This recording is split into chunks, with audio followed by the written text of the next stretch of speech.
amigos, gracias a quienes nos acompañan, quienes es la primera vez que están aquí con nosotros. Buenos días. El día de hoy estamos en la charla 203. Tenemos que seguir trabajando por Culiacán. Todos los miércoles charlamos de cultura y de nuestra identidad. Nuestra charla del día de hoy es sobre el mezcal ancestral. El mezcal ancestral nos acompaña el día de hoy nuestro amigo Oscar Lozano, médico veterinario, zootecnista, egresado de la Universidad Nacional Autónoma de México, con estudios de maestría en nutrición de bovinos en el Colegio de Posgrados de Chapingo y doctorado en nutrición animal por la Universidad de Arizona, Estados Unidos. A lo largo de su trayectoria académica se ha dedicado a la investigación sobre nutrición animal, manejo de bovinos en pastoreo y aprovechamiento sustentable de los recursos naturales. Fue profesor investigador de la Facultad de Medicina, Veterinaria y Zootecnia de la Universidad Autónoma de Sinaloa durante más de 3 décadas, donde desarrolló proyectos científicos y publicaciones especializadas sobre nutrición animal y manejo de la vegetación nativa para el pastoreo. En los últimos años ha enfocado parte de su labor profesional en la conservación de especies vegetales nativas y en la recuperación de saberes tradicionales vinculados al territorio sinaloense. Ha participado en proyectos de reforestación, manejo sustentable de ecosistemas y rescate de alimentos tradicionales como la pitaya, la poma y el bonete.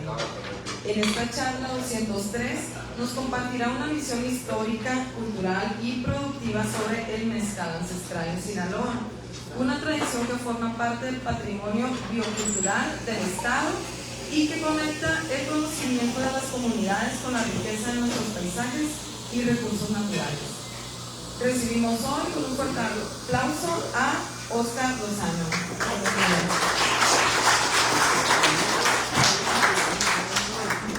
Buenos días, pues les agradezco la presencia. Vamos a hablar de una bebida espirituosa que es de gusto, lúdica, el mezcal. Miren, en el conocimiento de la gente hay dudas cuando le ofrecen, ¿no quiere usted un mezcal? ¿Será tequila? ¿Será bacanora? ¿Será tejuino?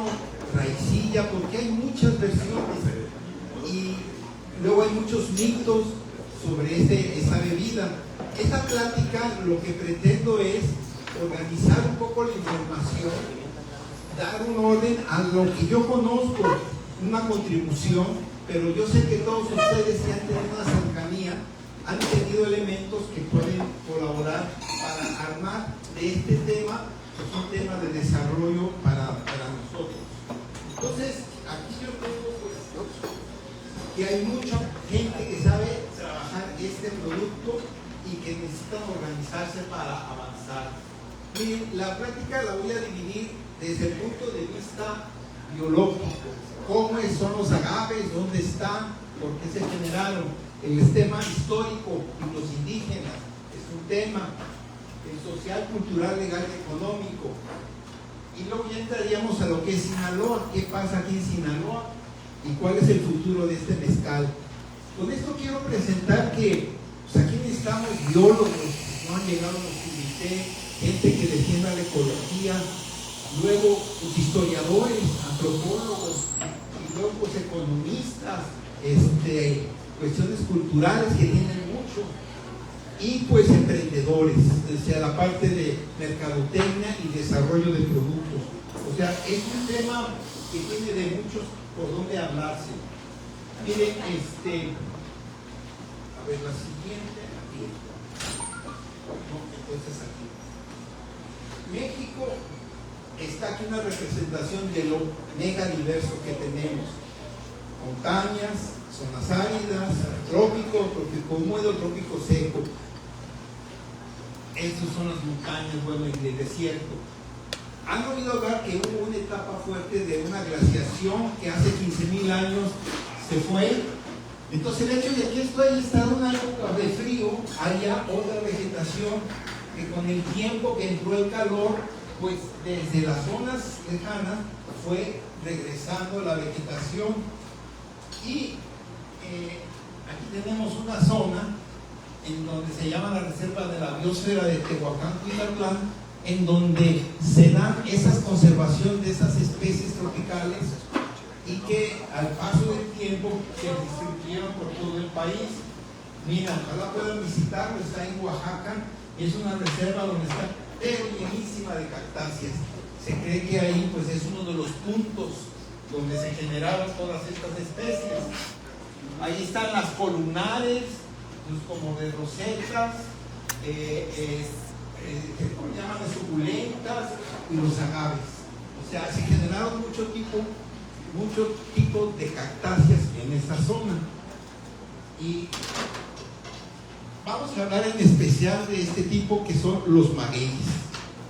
El maguey, lo importante es del quiote. Este quiote, para que salga, y es la infloración, ese sale solamente una vez en su vida. En algunos tarda hasta 7 años, sobre todo son nocturnos las flores. Y aquí abajo yo quiero señalar que también se dan hijuelos que nacen en caso de que no haya semilla y floración, pero son clones de uno mismo. Y está asociado a la polinización de los murciélagos. Entonces, en México hay 186 especies de agaves, de los cuales en el mundo hay 200, o sea, México es el que tiene el predominio de ellos, y de esas 186 se dice que aproximadamente como de 40 podemos sacar mezcal. Una de las características importantes de estos agaves es que pueden estar en forma de roseta así radial, y cuando llueve están hechos para captar la mayor cantidad de agua, cae el agua en sus hojas y la acumulan y ahí se la quedan. Entonces estas son sus cualidades de que no necesitan mucha agua para sobrevivir.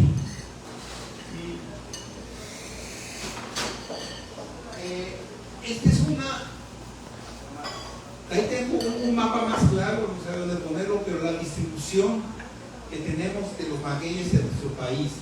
Como verán, la zona de desarrollo es por ahí por esquicios entre Oaxaca, Puebla, ahí se mantuvieron y empezaron a repartirse por todo el país.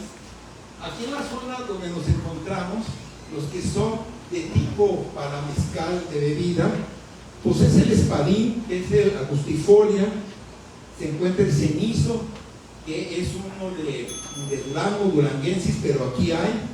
Tenemos la lechuguilla y el manso, el agave manso, y todos estos hay el buen historial en torno a que se han hecho agaves mezcales en esta zona. Bueno, vamos a pasar a la siguiente, es la parte histórica se llama ecobotánica, cómo el humano antiguo se acercó a esta planta y cómo logró dominar o convivir con ella. Miren, esta afirmación es muy poderosa. Mucho antes de que los originales dominaran el maíz, domesticaran, los de aquí ya consumían cabezas de agave de mezcal cocido como la fuente principal de energía. La idea principal es que lo consulté en la inteligencia artificial y siempre me decía, no, es que primero fue el maíz y luego fue el mezcal, el agave. Y otra vez, yo tenía en mente un artículo que no encontraba, pero al final lo encontré. Y sí puedo decir esto, confirmarlo, de que 3000 años antes de la domesticación del maíz ya consumíamos en toda esta zona, más en el norte, agave cocido. Esto, hay fuentes. O sea, la inteligencia artificial no crean que está totalmente, pero le comenté a mi hijo que no vino y dijo, pues tú no pagas, ¿verdad? Pues no, yo agarré la gratis. Pues es que no se metió a hacer una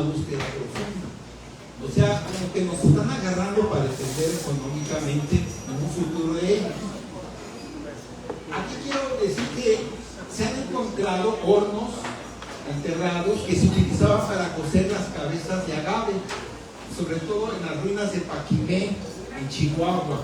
Y esto es lo que ustedes sí conocen, este mezcal dulce, así como vendían aquí, mechoncle, el mechoncle que se producía y se vendía. Pues esa era la forma de comer, de tener energía a partir de estos agaves. Y hace muchos años que también lo usaban para hacer jarcia, mecates, cosas así. Entonces ya había un vínculo, había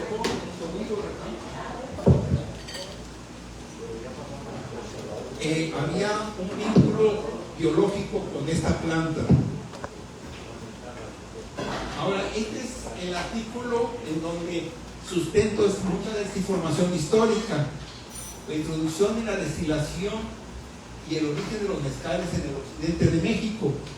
Esto está en un libro que se llama En lo ancestral al futuro del tequila, los mezcales y otros agaves, publicado por Conacid y Conavio en el 2007. De ahí tomé información que voy a estar aquí presentando. Miren, la destilación, que es un proceso complejo, sí aseguran que se usaba solo en eventos ceremoniales, no de una manera cotidiana para el consumo. Esta es una vasija cerámica que se encontró en la cultura capacha, muy antigua, allá por Jalisco y Colima, y estiman que esta figura, aquí abajo ponían el fermento, había agujero y salían los vapores del alcohol y arriba ponían agua y se hacía, empezaba a gotear el alcohol y ahí ellos representaban a la lluvia, que era algo valiosísimo en esa época. Y entonces sí se producía destilados, pero de una manera religiosa y en unos pocos lugares. Lo que hacer mechón, comerlo dulce, era mucho más común.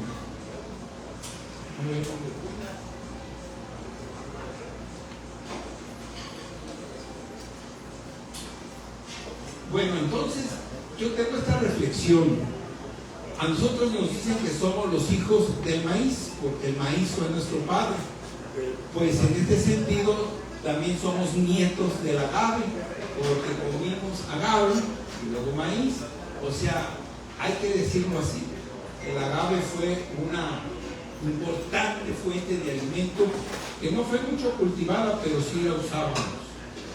Ahora, en la historia de la elaboración del mezcal, se menciona que en el siglo XVI, en el galeón de Manila, o sea, la corona española veía que allá en Filipinas, que se lo pusieron a Felipe el Hermoso, el nombre de Filipinas por él, veían que producían alcohol a partir de una palma de coco, que era la tuba.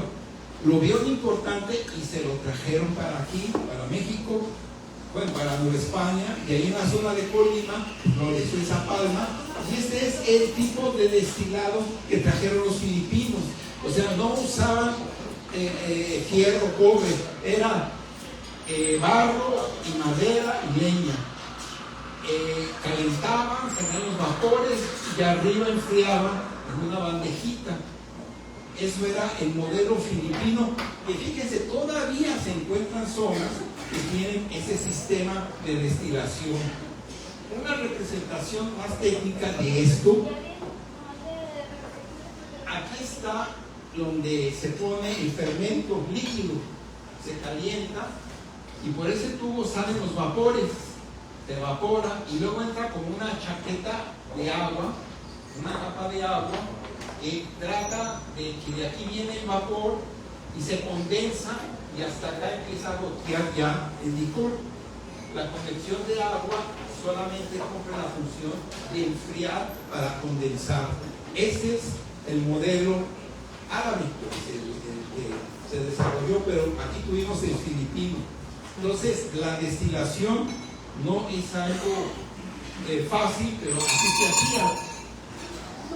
Ahora miren, la corona española se le ocurrió que iba a perder dinero y tenía que prohibir sobre todo los vinos de mesa, pero también de ahí prohibió el pulque y prohibió el mezcal, y así terminantemente.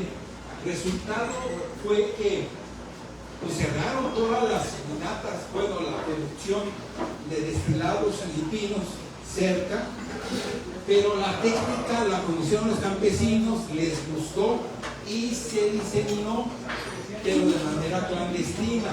Y la fuente de dulce para hacer los fermentos, pues era lo que tenían a la mano. Ellos ya conocían el maguey dulce, ya sabían que de ahí, entonces de ahí empezó el proceso importante de la destilación. Entonces este sistema se generalizó por todo el Pacífico, del norte y el sur, y es lo que tenemos ahora.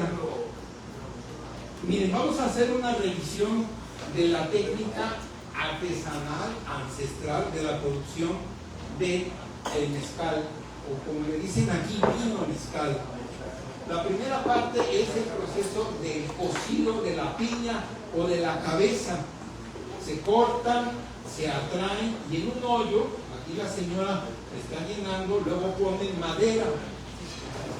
Esta madera, eso dura como 3, 4 días. Esa madera proporciona aromas. Yo, por ejemplo, cuando me dicen que está cocido con encino, le da una característica diferente al del pino o a los de aquí, que no son encinos. Ahora miren, por ejemplo, las piñas. Esa piña, pues, enorme. Ese parece que este cenizo pesa entre 80 y 100 kilos. Es muy buena, bueno, tarda mucho. Entonces, esa es la primera etapa. Se hace el hoyo, se ponen las piñas, se tapa y se deja. Oye, si ya se acabó una, pueden destapar otra. Bueno, seguro. ¡Vamos!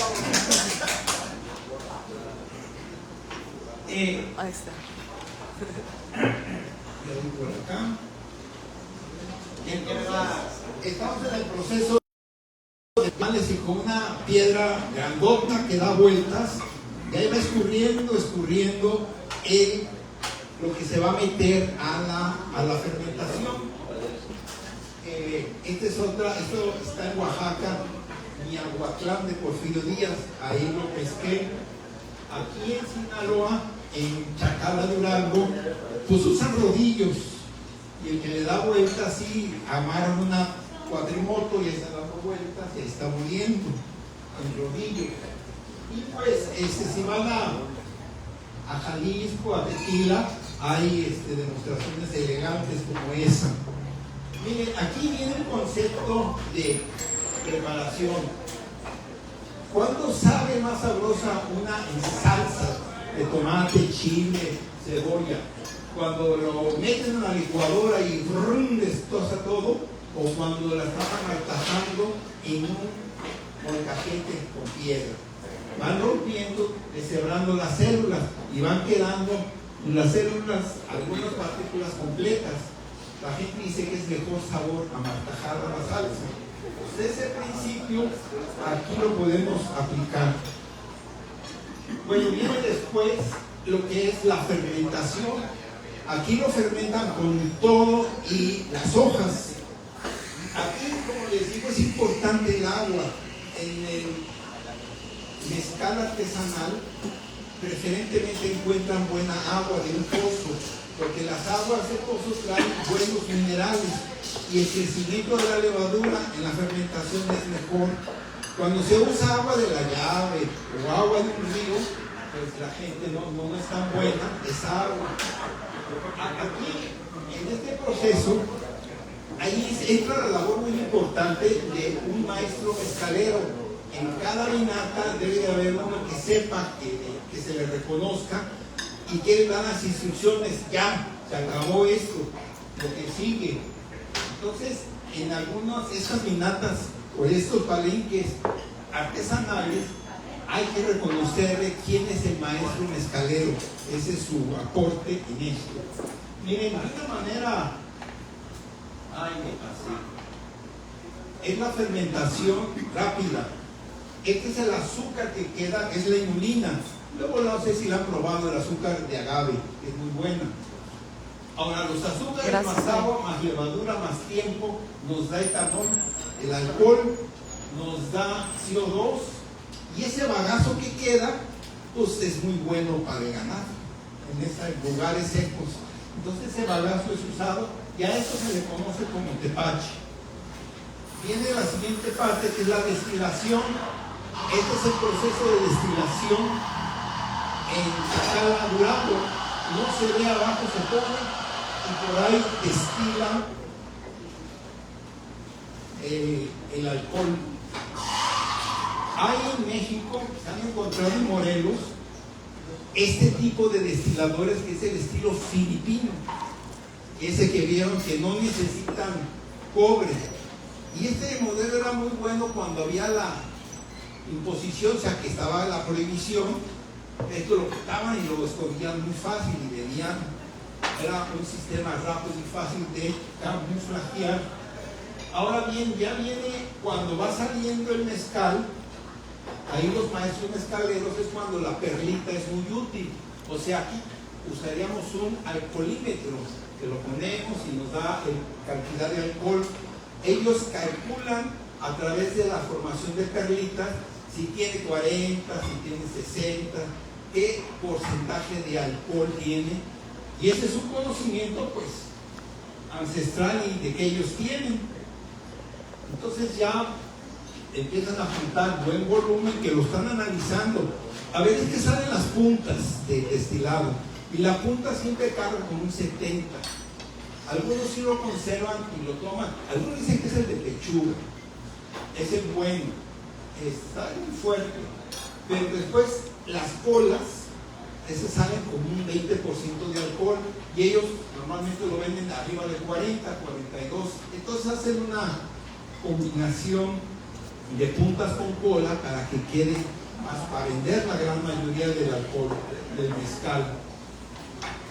Entonces, ahí los juntan en barricas, están grandes. Y este es el dueño, el doctor Velarde, de una de las de Chacala, y este es el maestro mezcalero que no recuerdo su nombre. Bueno, bien. Vamos a ver, ¿por qué aparece el tequila? O sea, en todo esto era puro, decían, aquí me regañan, me dicen, esto no es mezcal, esto es vino. Bueno, es vino. Pero otro dice vino mezcal. Bueno, en toda esta zona, y para Sonora, había mezcales. ¿Por qué aparece el tequila? Y si me preguntan otra vez a Google, pues les va a decir que los hermanos Sauce y los hermanos Cuervo hicieron todo el programa. Un amigo de la prepa, que era de allá, me comentó esto y sí se me hace factible. Cuando apareció el ferrocarril de Guadalajara a Nogales, había una estación muy importante que era en Tequila. Y esa zona de Tequila era donde juntaban pues, inversionistas o gente de visión, hacían sus tequilas, compraban y se los llevaban en el ferrocarril hasta las ferias internacionales como la de Estados Unidos en 1915. Hasta allá se iban. Había un tramo en que tenían que hacerlo a caballo. ¿Cómo se llama ese?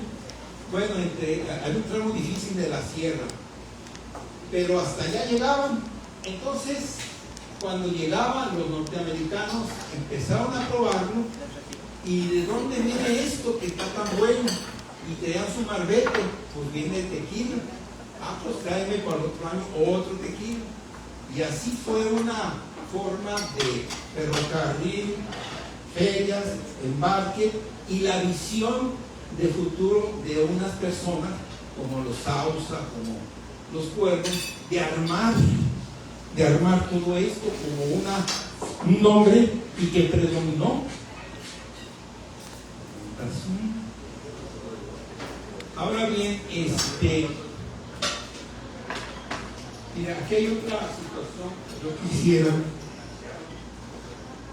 Empezaron a aparecer en México desde Lázaro Cárdenas y todo la mordida, y sobrevivieron con el nombre de tequila. y los mezcaleros pues desaparecieron, se fueron lejos, fuera de los alcances, a un mercado muy regional.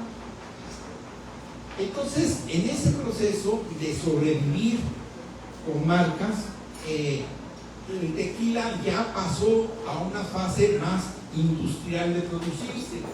Entonces ya el proceso, pues el trabajo de campo es el mismo, pero ya llegaba una compañía, le traían la piña a máquina, luego se partía y entraba en una desbrozadora, molienda, y ahí le quitaban los jugos, o sea, con máquinas así rápido, ahí interesante la eficiencia. Luego entraba a una alambiques para la fermentación, pero ya no entraba todo el bagaje, ya entraba algo más fino, más líquido, se fermentaba mejor, más rápido, usaba levaduras, y luego ya pasaba a una destilación.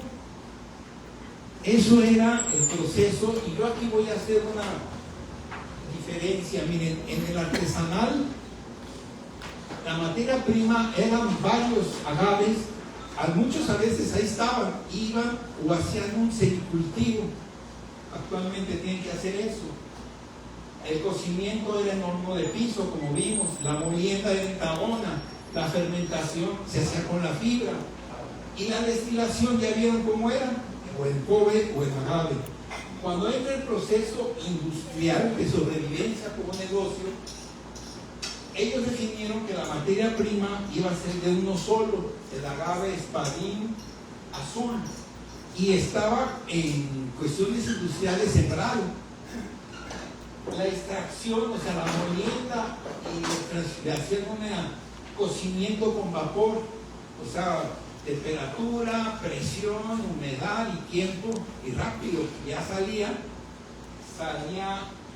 el líquido y entraba la fermentación, pero no entraba con todo el agave, ya entraba limpio, se destila en columnas, y después pues, le pueden echar saborizantes, conservadores, y así. Entonces ese es el proceso artesanal y este es el proceso industrial. Ahora miren, eso en mente, vamos pensando, en la década de los 50, 70, 80, yo tengo ya 70 años, y de niño pues no había mezcales, y si había tequilas eran unas botellitas de sausa, de hornitos o de cuervo, le decían el agachadito, que era un cuervo negro así con la cabeza. Pare de contar. Lo demás, las bebidas, pues aquí me han de decir, no era ron, era brandy, era whisky, y luego combinadas con uvas, libres. Esas eran las bebidas. Y el tequila era barato, era para los teporochos, que andaban borrachitos todo el tiempo. Entonces, no existía ni mezcal, dominaban, y por eso se piensa que las grandes compañías se encargaron de meter inspectores para abrirles el mercado a todas estas industrias, pero eso era en las ciudades. Yo me acuerdo que en mi familia, yo vengo de la zona de Arandas por la parte materna, y ahí eran originarios de una hacienda que hacía tequila. Ahí salió varios tequilas buenos, y luego ya se vendió, pero mi familia no era la dueña de la tequilera. Pero en las fiestas de mi abuelita, el 8 de diciembre, venían todos sus hermanos y hacían un fiestón, y puro o centinela o el tapatío, que eran las bebidas, los únicos. Y por ahí salió la herradura, empezó a salir. Pare de contar, o sea, se concedían de manera marginal los buenos tequilas. Ahora, ¿qué pasó con esto? A finales de los 80s se vino un boom comercial con el tequila. Empezaron los tratados comerciales internacionales de productos. En efecto, resulta que encontramos, ahí dice, en Japón aparecieron tequilas apócrifos, o sea, de mentiritas, y decían, bueno, ¿y de dónde? Entonces ya empiezan todas las posibilidades de análisis y aparece la denominación de origen. Pero imagínense lo paradójico. En Japón aparece el tequila, sí está mal. ¿Y quiénes son los compradores de las principales marcas de tequila en México? Los japoneses, los ingleses. O sea, ya las principales firmas no están en manos mexicanas del tequila industrial. Y cuando apareció eso, allá escondido en las penumbras, como la muñeca negra, o sea, en el México profundo, se empezó a reconocer el valor del mezcal artesanal ancestral, el que es nuestro tema de plática. Bueno, miren, este es un tema que quiero comentar. Es de teología, pero va en este momento, lo quise poner. Los de la UNAM y los investigadores reconocen que hay dos especies importantes de murciélagos que son los que se encargan de la polinización y andan viajando por la costa del Pacífico. Sus nombres son leptostilos rivales y, bueno, son dos, que en la noche son los que hacen la polinización. Y lo interesante es que cuando va cambiando la temperatura, los magueyes y las cactáceas van abriendo su flor y hubo una ecoevolución, o sea, se juntaron plantas y murciélagos para polinizar y sobrevivir. Entonces, allá van y llegan acá en verano, ahí se reproducen y se regresan, y a otro año allá vuelven ahí. Ahora, con esto de las plantaciones industriales, ya como es más rápido que reproduzcan a los agaves por los hijuelos, o sea, clones, donde no había diversidad genética, casi todas las plantaciones son de clones de ellos mismos. Con lo que saben de agronomía, pues se pueden enfermar fácilmente. Bueno, si hay un problema, no tienen mucha resistencia. Bueno, es probable eso. Entonces, este problema, un investigador de la UNAM, aquí se los voy a presentar, es Rodrigo Villán, fue a los congresos en los 90s allá con los empresarios de tequila y les explicó todo esto y les dijo: miren, vamos a hacer un programa, por favor, el 5% de los agaves que tienen sus plantaciones, déjenlos florear, y cuando esté la flor, con eso alcanza para la migración de los, bajan en bares, hacen los bares, eso, y tienen una asociación. Y entonces les dijeron: vente, presenta este problema aquí al grupo. Fue gustoso y se les gustó y dijeron: bueno, ¿qué vamos a hacer?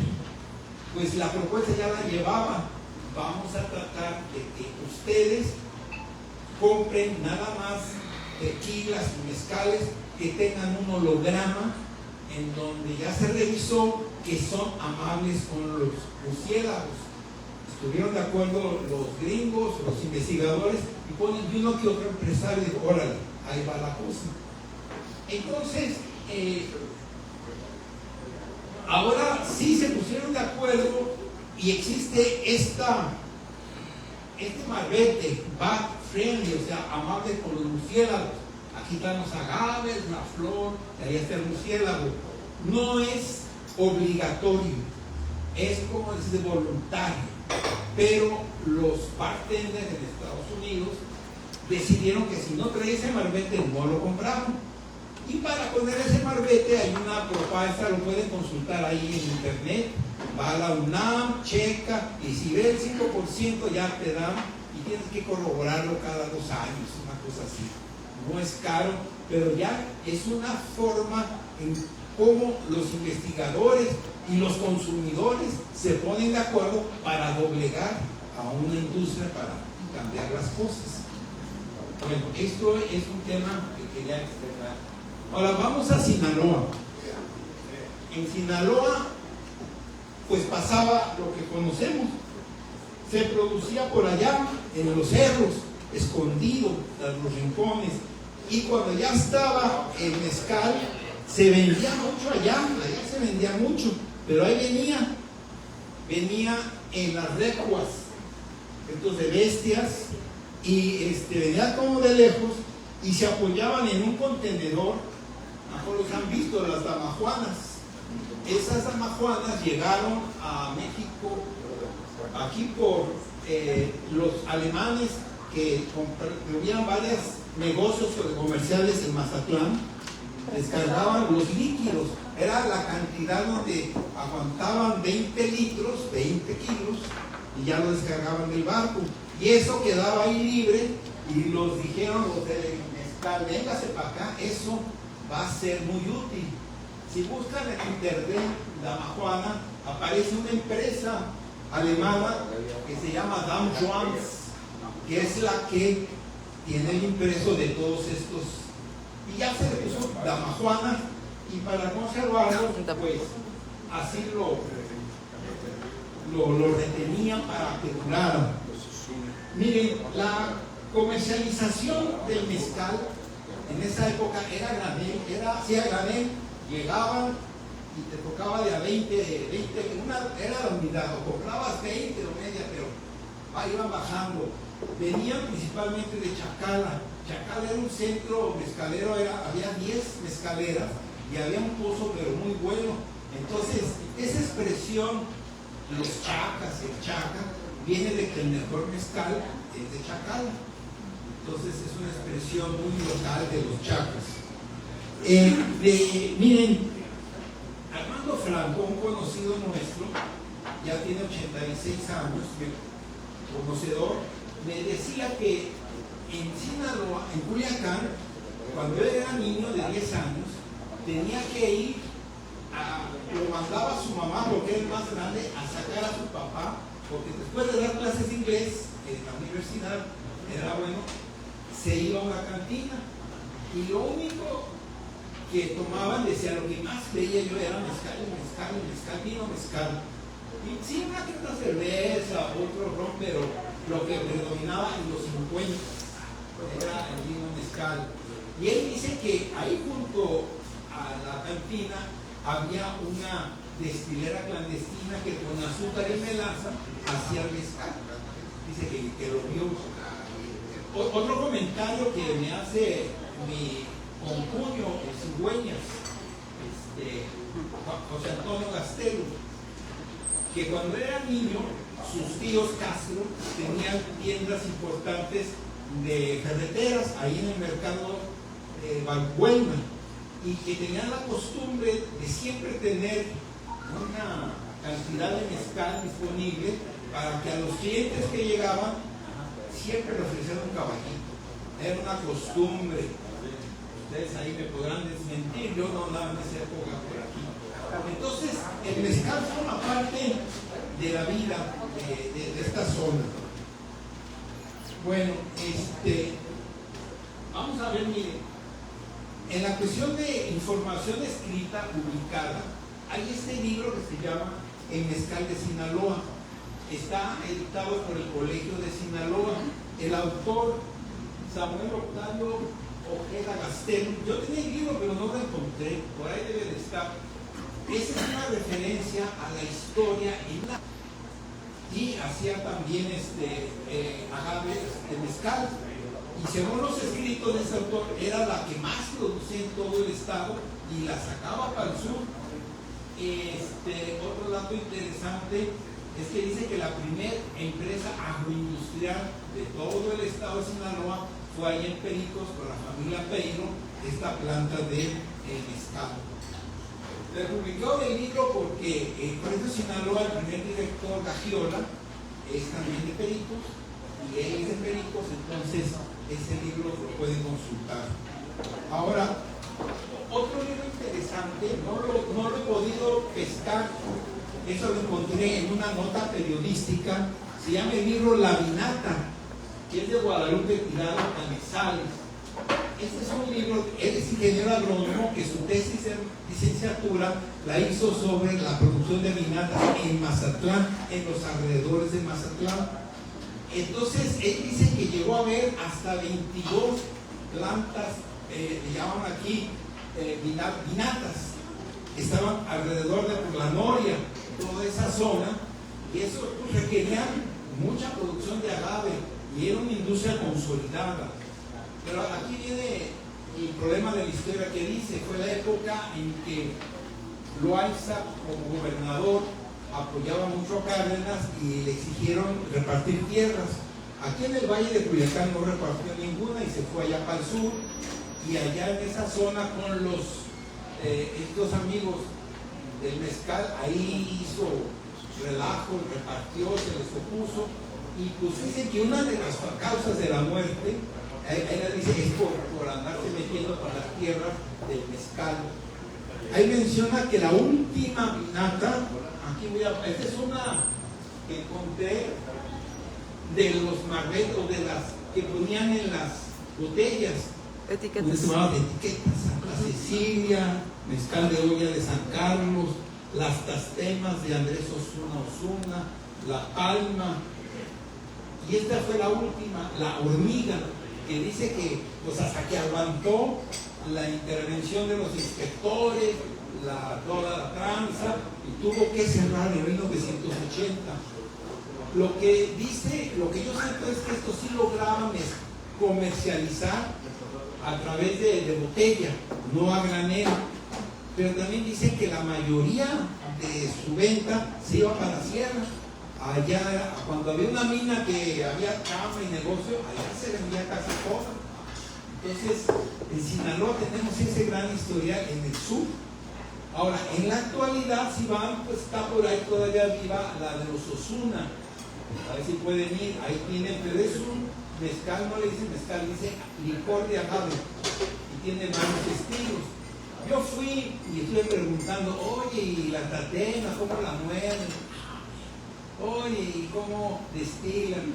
Son una tequilera industrial bien hecha, bien cuidada, y todo lo que preguntas de artesanal, no, aquí ya estamos arriba de eso, ni preguntes. Pero vale la pena visitarlo, esa planta. Bueno, miren, voy a hablar de algunos de los productores de mezcal de esta zona. Ese amigo es Valentín Ojeda, 85 años, se vino bueno, de allá le tiene su vinata en el Nolotal, municipio de Tamazula. El Nolotal está como a 3 horas de Tamazula, en Nolotal. Y ya te vas, ándale, gracias. Ahí tengo mezcal para venta. Gracias por venir. Es que había mucho norote, mucha molienda de caña, y producían, después se llaman Nolotal. Ese amigo me comenta que tenía horno de leña y principal usaba el encino. Los agaves que cosechaba solamente eran 2, el cenizo, el redote y el manso. Pero le pregunté, no, dice, si yo no tenía la plantación, yo no cosechaba. Ese era lo difícil, tenía que meter en otras tierras. Entonces siempre tenía que tener en mente dónde tenía las plantaciones. Lleno él con la tabona.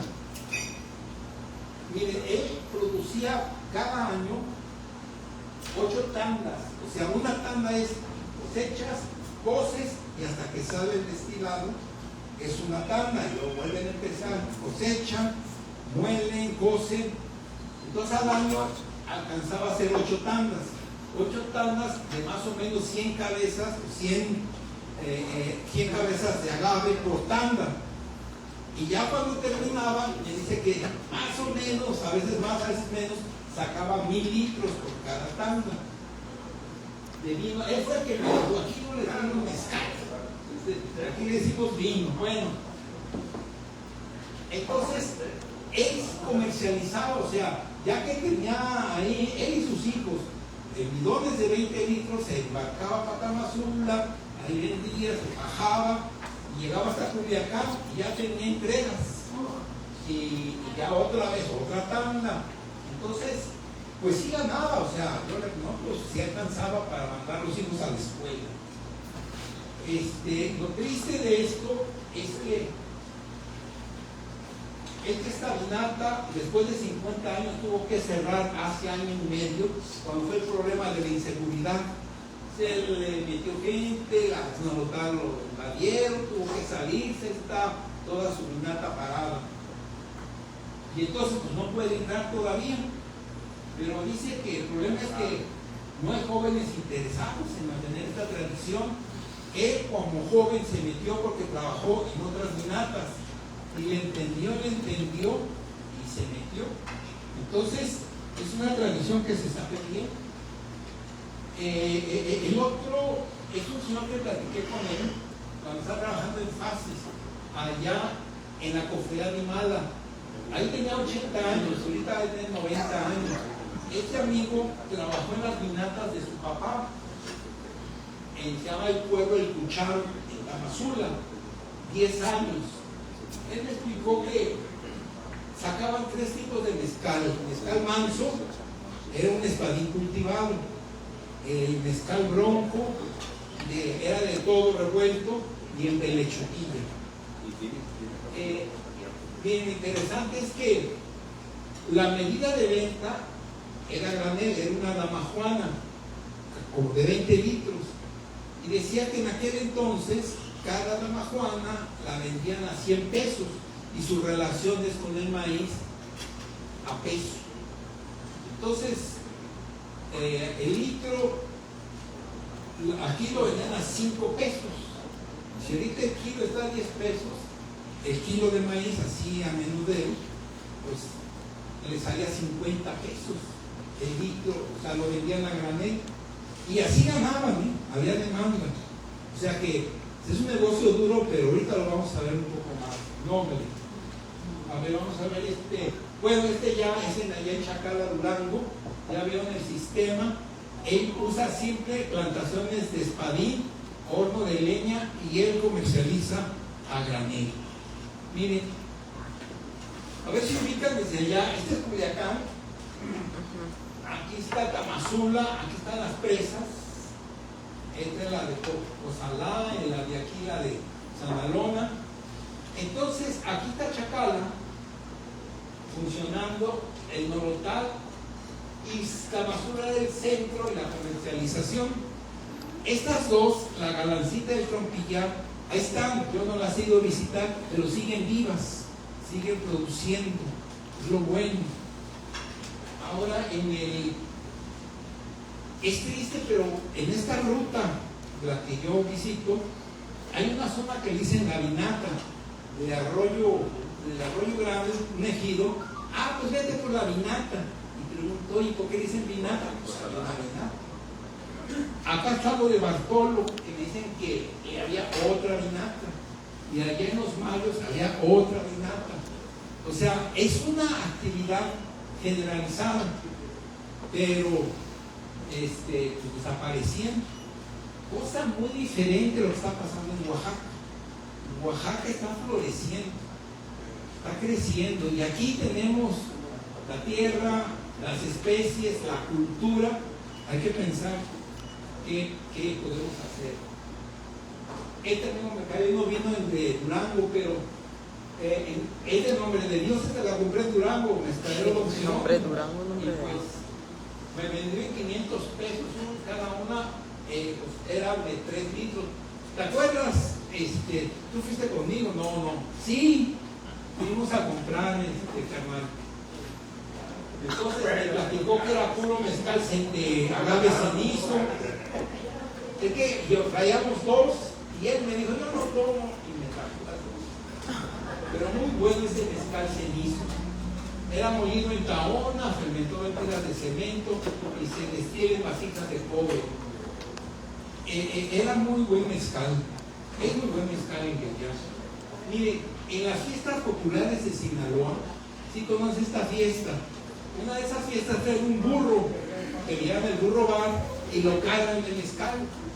Y ahí va en la fiesta con la música, y el que quiere mezcal, ahí está tomando mezcal. Eso es en la Taspana, la fiesta de la Taspana, en San Javier, San Ignacio.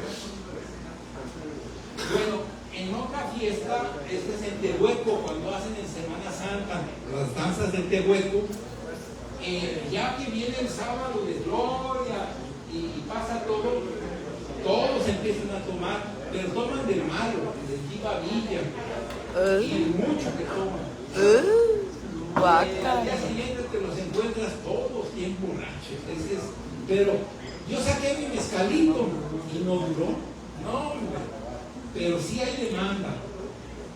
Ahora bien. Miren, ya están tomando mezcal. Esta es una poesía que me gustó, hay muchas. Pero dice así: quien lo disfruta tiene otro cielo. Ahí está el maguey, potable. Otro suelo. Mejora la vida y promueve el anhelo de seguir viviendo. Miren, este señor la compuso Andrés Enestrosa. Es un gran poeta, ya murió y murió de 101 años. Y dice: ¿y por qué crees que he llegado a mis 100 años? Porque siempre gusto de un trago de mezcal, el que sea de Oaxaca, hace de un mal un bien y de un bien un doble bien. Ese es uno de tantos poemas. Bueno, miren, vamos a terminar con el futuro de mezcal. Miren, realmente no podemos negar, hay dos opciones: o le metemos al artesanal bien puesto, o hay muchos que están desarrollando el industrial. Ahorita me platicaron que hay varias plantas, pero en Jalisco que están muy metidos, siempre les falta el agave. Miren, si vamos a hacer por el ancestral, la etiqueta o la ficha técnica debe de tener, pues, de qué agave viene, 100% espadín, bueno, cuánto alcohol tiene, y cómo se horno de leña, molienda de tahona, destilado en cobre, y debe tener la fecha, lote, número de botellas y nombre del maestro mezcalero, o sea, para seguir haciéndolo artesanal. Miren, esta es una experiencia en el estado de Guerrero interesante, futuro. Este es un grupo que se llama Sanquezán, que quiere decir en agua seguimos juntos, y generaron una marca colectiva. Están en la montaña de Guerrero. Ellos tienen edición limitada, ediciones especiales y reposados. Son 42 comunidades de mezcaleros. O sea, la capacidad de producción artesanal es a la que tengo acceso. El grave problema es la cantidad de cabezas de agave. Ahorita hay un programa interesante de Sembrando Vida, que están aceptando sembrar agaves, y que todos están esperando a ver cuándo salen, porque eso es un... Y el que tiene el agave pues lo puede vender, lo cosecha y lo vende y lo resiembra, pero esa es la evaluación del mercado. Esta marca colectiva, por ejemplo, tiene que decir 100% agave cuprea. ¿Quién es el maestro mezcalero? Se llama Silvestre. ¿Cuánto tiene de alcohol? ¿En qué fecha se cosechó? Y cada botella es la 115 de 115 botellas. O sea, eso le da un prestigio y una localidad, y que pues está cuidando el ambiente.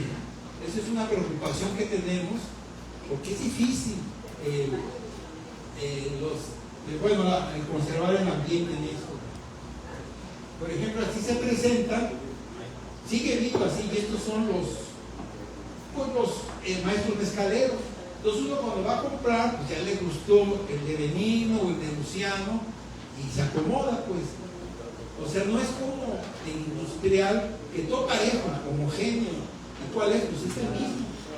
Aquí no, hay esa riqueza de sabores. Miren, otro futuro, en el estado de Morelos, el año pasado, cuando entró con la gobernadora Margarita González Arabia, entró a gobernar, un plan que tenía era darle denominación de origen al mezcal de Morelos, que son unos cuantos, no crean que, y producen un poquito, pero el hecho, como dicen primero los pobres, se fue con ellos, logró. Ahora, ¿qué necesita? Pues estudiarlo biológicamente, hacer programas de comercialización, mejorarlo técnicamente, pero ya es un camino de un gobernador para el futuro. Eso es lo que hay que pensar, en cómo mejorar lo que tenemos. Miren, yo sé que han escuchado que hay mucha venta de mezcal en el extranjero, y así le pregunté. Parece, por ejemplo, yo soy conocido de Sandra Robles y su esposo Borrego, tienen una hija que es una artista que ha triunfado en el extranjero, María Bo, no sé si han oído con música electrónica, pero toca más en Europa y en el Oriente que en México, que no es conocida. Y me platicó su papá que ella cargaba una firma comercial de mezcal mexicano en Europa, en Alemania, y hacía anuncios. Dice que estando en Japón, la estaban persiguiendo unas gente, no persiguiendo, sino los de ella, y le interrumpieron, le dijeron, mira, yo sé que tú eres Mariana Bo, que tienes un contrato con esta compañía, se te acaba mañana, nosotros queremos que nos representes allá en Europa, nuestro mezcal, y te vamos a pagar tanto. Te damos un día para que pienses. Y ya veo, y se cambió. Esto quiere decir que están tras los consumidores europeos de productos mexicanos. Por eso le decía a Jorge que tiene una sobrina allá, cómo está la cosa en Europa. Voy a presentar unos esquemas. Bueno, este es el que me interesa que vean. Este es del 2022 al 2029. Lo que se espera en Europa del mezcal, la expectación para el 2029. Ya son datos, eso sí te contesta muy bien la inteligencia artificial. Entonces en Alemania es el azul, pues crece. Inglaterra crece. Francia, Bélgica, todos los países están buscando. ¿Y qué es lo que buscan? Pues algo cercano a la tierra, algo cercano a la cultura. Ya no buscan tanto el industrial, buscan sabor de identidad. Y eso es lo que venden. Entonces, pues, mi plática va en eso. Aquí hay mucha expectativa. Estaba haciéndole cuentas, mire, ya para terminar. Por ejemplo, este amigo que produce 1000 litros por tatema, al año saca 8000 litros. Esos 8000 litros, si los vende a 200 pesos a granel, le puede sacar 1.200.000 pesos al año de venta cruda. ¿Cuánto hay que invertir? Y le estoy haciendo cuentas en cuánta tierra necesita. Necesita 4 hectáreas y esperarse 8 años a que dé la vuelta para sacar 800 cabezas cada año. O sea, 100 en tatema. Nos hace falta ganas, inquietudes y apertura para empezar. O sea, sí tiene futuro, pero hay que encontrarse también. Muy bien. Bueno, salud. Pues, muchas gracias. Y entramos A pistear, todos. Shot, ahora shot, sí, shot, shot, preguntas shot. Y comentarios, nada más que ahora sí va con un shot. Sí. El que levante la mano, levanta la copa. Ajá. Bueno, El que participe, el shot. shotcito. Sí. No me interesa. Vamos a hacer el que Muy temprano. Entonces, levantando la mano, alguna pregunta que quisiera hacer, algún comentario, felicitación. Voy para allá.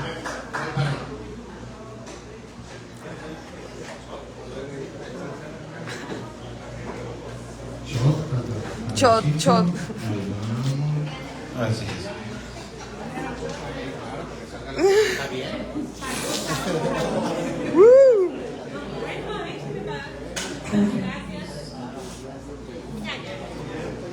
Bueno, primero, Oscar, felicidades. Muy organizada, muy bien presentado la información. Mi primer encuentro con el mezcal fue hace varios años en Oaxaca, en un hotel todo incluido. Yo ya estaba harta de tanta comida, me sentía muy mal. Estábamos en un restaurante y el mesero inmediatamente se percató de que yo me sentía muy mal y me dijo, le traigo un mezcalito. Y yo, guácala, ¿no? ¿Qué? No, ándale, le traigo un mezcalito. Pues me trajo el mezcalito media hora y yo me sentía como si nada. Shot, shot, shot, Pues shot. no tanto en el bar, pero simplemente ese malestar que traía yo ya de rato que no se me quitó por completo. Entonces, ¿hay alguna base científica? Porque muchos dicen del mezcal y que el mezcal no da cruda. A mí me gusta el mezcal, pero no sé qué tanto es como que hay la excusa porque no da cruda. Pero a mí sí me pasó eso, o sea, me sentía pésimo y no era por consumo de alcohol, era porque ya había comido de todo y mezclado comida, simplemente me sentía muy mal. Y me tomé un mezcal, como el mesero me lo dijo, y así, y a la media hora yo me sentía perfecto. ¿Y le seguiste después? Pues el etanol viene ahí como más puro, más limpio. El hígado, el que tiene experiencia, se hace adicto y siente más placer. En tu caso no habías tomado antes y de todos modos te curó. Pues para que vean, o sea, es la magia, como dice, nos sentimos volando y nos sentimos bien, queremos seguir viviendo, como dice la poesía de Esterosa. Técnicamente, así científicamente, no tengo más que el etanol a la costumbre causa una sensación de placer. Es lo que te puedo decir. Por acá.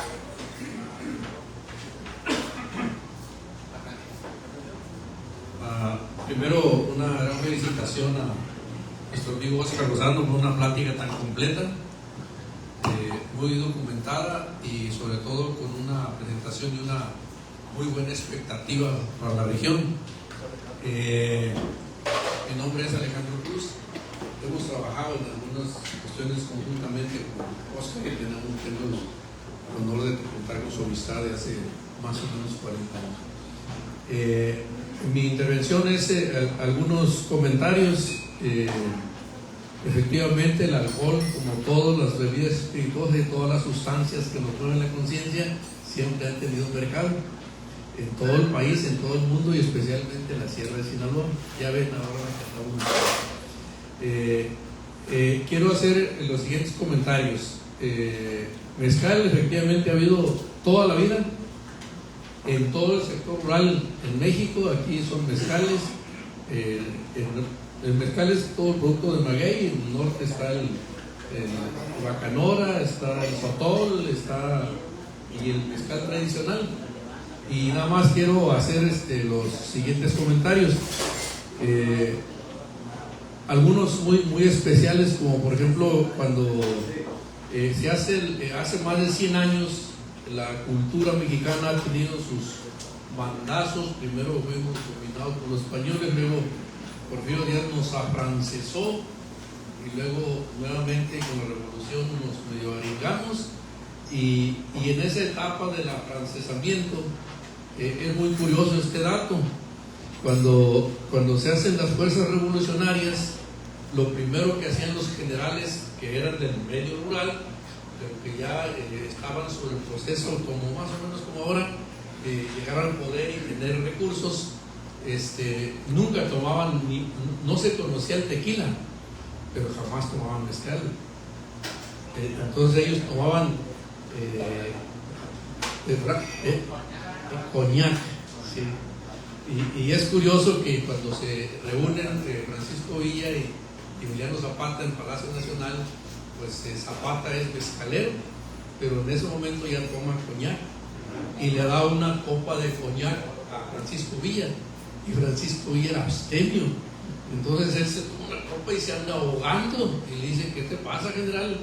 Pues que yo no tomo, pues. Entonces es curioso que toda la imagen de Francisco Villa, y él era abstemio, tomaba malateadas de leche con fresa, ¿no? Entonces este es un proceso que a partir de los 30, cuando viene el proceso de industrialización y ya nos acercamos más a la cultura norteamericana, se empiezan a hacer las normas sanitarias y técnicas. Después del gran problema del alcohol de manera de Estados Unidos, y entonces inicia el proceso de control oficial sobre los alcoholes lucrativos para el Estado, no para el productor. Y entonces se viene toda la organización. Les hago un siguiente comentario. Yo trabajé mucho tiempo en la Huasteca Potosina, y la Huasteca Potosina en aquel tiempo la zona